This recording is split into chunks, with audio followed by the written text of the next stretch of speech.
Welcome to our channel. Today we how to transfer round-robin assignments in Salesforce, full guide step-by-step clearly.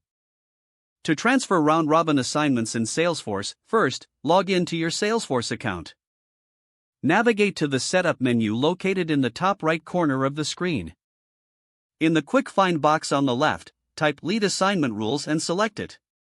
Review the existing round-robin assignment rules listed. Identify the rule you want to transfer or modify. Click on the rule name to open its details. Next, take note of the users currently assigned to the rule. To transfer the assignments, select Edit on the rule detail page. Adjust the user list according to your needs. You can add or remove users by using the available options in the interface. Once you've made your adjustments, click Save to apply the changes.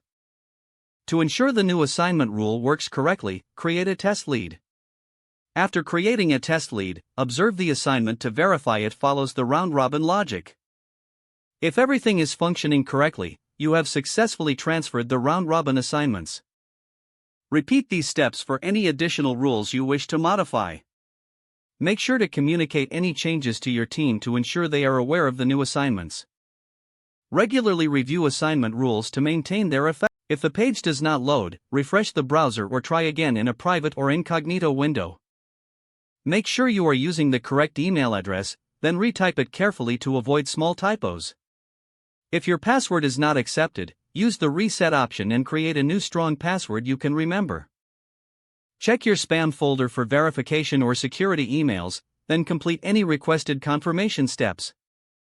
Enable two-factor authentication if available to improve account security and reduce unauthorized access risk. After signing in, review your profile details so your contact information and settings are accurate and current. If you see an error message, note it down and try again after restarting your device and internet connection.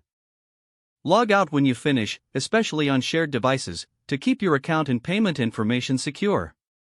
If the page does not load, refresh the browser or try again in a private or incognito window. Make sure you are using the correct email address, then retype it carefully to avoid small typos. If your password is not accepted, use the reset option and create a new strong password you can remember. Don't forget to like this video and subscribe to our channel for more step-by-step tech guides.